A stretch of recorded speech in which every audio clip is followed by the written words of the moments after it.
Hello everyone and welcome to the OptiFish Partner Spotlight, a series that brings you closer to the people and innovations shaping the future of sustainable fisheries. I'm Lia Kesopoulou from reframe.food, and as the communications manager for OptiFish, I'm happy to guide you on this journey. In our first episode, I would like to introduce Els Torreele from ILVO, the coordinator of the OptiFish project. Welcome, Els. Thank you for joining us. Thank you for inviting us, and it's a pleasure to be here. So, to start, could you tell us a bit more about your role as the coordinator of the OptiFish project? Definitely, yeah. As a coordinator of this OptiFish project, we're trying to keep an overview anytime on everything that is ongoing in the project. It's related to making sure that everything is scheduled on time, making sure that objectives are met in time, and also facilitate collaboration between the different stakeholders, especially, of course, the fishing sector. What do we also do? We keep an eye on the budget, the resources, and the manpower available in the project. Okay?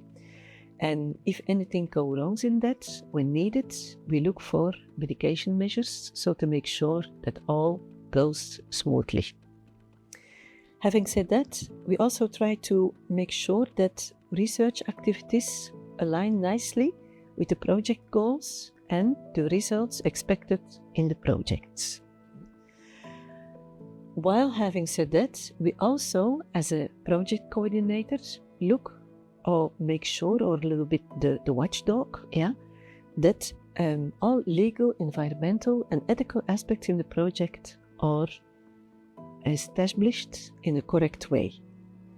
And last but not least, we also keep the European Union updated about what is ongoing, about the actions taken, the milestones and the different deliverables. So, summarized, we like a little bit playing the twister game sometimes, because we're trying to keep the overview, we're trying to steer also all the partners. And having talked about partners, we are 19 partners in total. We spread over 9 different countries. We have 8 research institutions, 7 technology companies, 1 national government, 1 NGO also, and 2 producer organizations all involved in the project.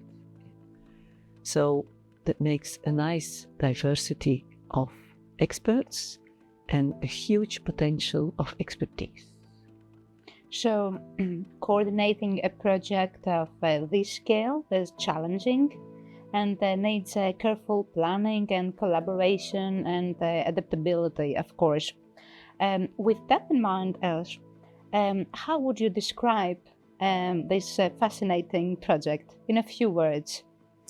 Fascinating project indeed. Is not an easy one. It is an innovative project, but not only in the technologies. It's innovative on every level of the project, as well technologies, human aspects, within the stakeholders also, communicative aspects, ethical aspects, you name it, we have it in this project. Also, we're looking into not only developing a range of innovation, but also implement them and make them usable for those who need it. The project is in fact also end-user driven, which is also quite novel because it's always looked at the technologies, but now in this project we also look in what does that end-user needs, and in function of that we look at how to take up that challenge and develop it. It's clear that the OptiFish impact extends far beyond the project itself. So how do you envision its influence on stakeholders across the fishery sector?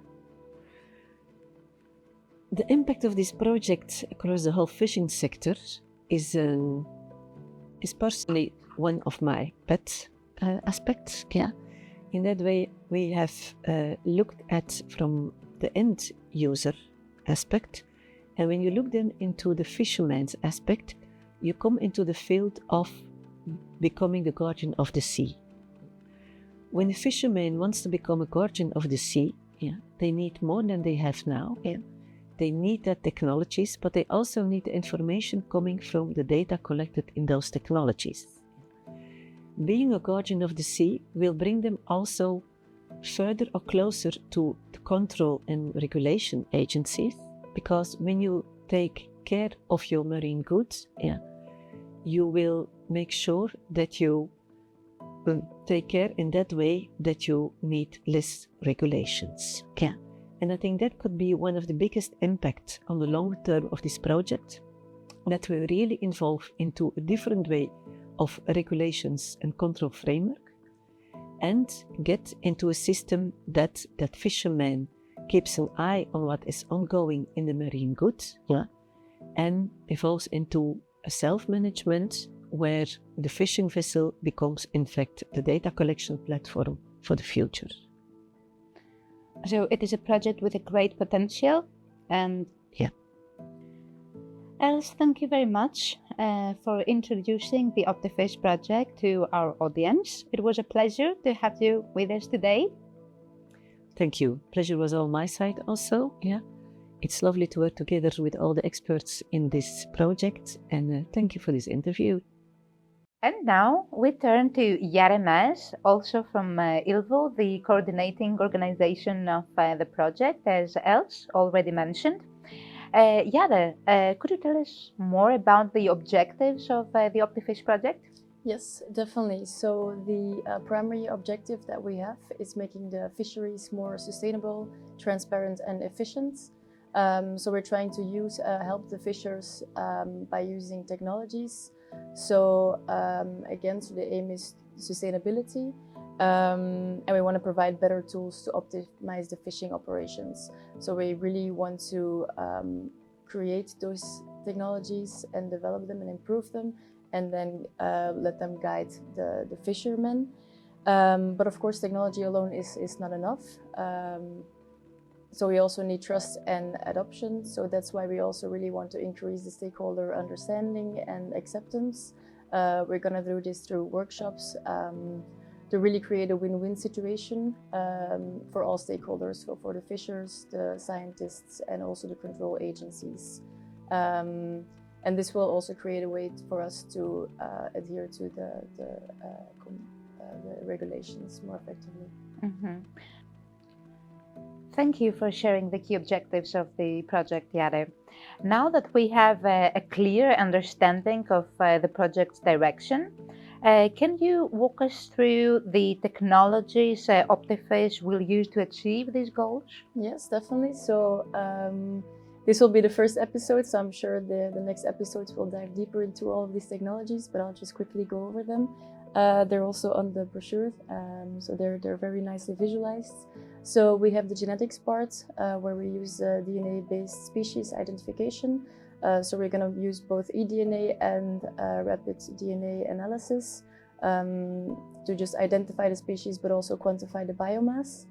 There will also be using the electronic monitoring cameras, again to identify species, but also try and identify weight and length of the species. These technologies will also be compared with each other to see if what we find out with, for example, DNA analysis also corresponds with the imaging we get from the electronic monitoring. Then we also have the hyperspectral camera. So this will detect the fish quality and the health. So if there are bacteria present or parasites, or the fish is not in a good condition, it will also be present on the hyperspectral cameras. And then we also have the robotics that will unstack the piles of fish to improve the efficiency of the species identification. This was a very brief overview of the technologies, but yeah. Yeah, thank you very much for making all these technologies so clear to our audience. Now, could you share some insights into the key challenges and opportunities that the project aims to tackle? Yes, of course. So the implementation of advanced technologies, such as the use of artificial intelligence, can seize a lot of opportunities, but of course it also comes with some challenges that we have to overcome. So, for example, the opportunities can be the improvement of the sustainable fisheries management. It can also aid in adapting to climate change. For example, if we know how climate change is evolving, we can really try and find a way to mitigate and optimize our fishing routes. It can reduce the bycatch. We can also adhere to the regulations more effectively. There's plenty of opportunities that we'll be able to seize. But then again, it comes with some challenges as well that we'll first have to overcome. For example, the high initial costs, especially for small-scale fisheries, this can really be a hurdle. Also, the implementation of all these technologies on board of their vessels can also be a hurdle. The always evolving laws that we'll need to adhere to as well.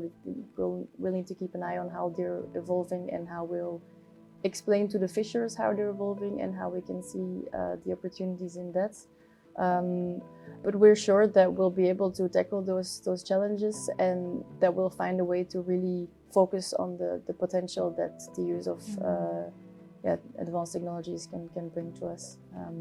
But industry stakeholders, NGOs, a bunch of stakeholders will need to work together to find a common ground on funding, training, and development for it to actually work. Mm-hmm. And what about the expected outcomes of such a challenging project like OptiFish? Yes, definitely. So we expect this to be a very innovative project, like Els mentioned as well. We really want the fishers to understand that this can be for their good, so that they can optimize their fishing operations and fish more effectively. For example, by using the monitoring, they can also reduce their fuel costs, which can help them as well because it's cost reducing. And then a big outcome of the project will also be the stakeholder acceptance, and then the OptiFish Academy, where we can find a way to use all the knowledge that we get from this project to educate others and move forward. So thank you very much, Jade. Actually, I would like to thank both of you and Els for sharing your insights and giving us an overview and a better understanding of the OptiFish project. To our audience, thank you for tuning in to the first episode of the OptiFish Partner Spotlight. If you would like to learn more about the project, visit our website, sign up for our newsletter, and follow us on social media for regular updates on our journey. See you in the next episode.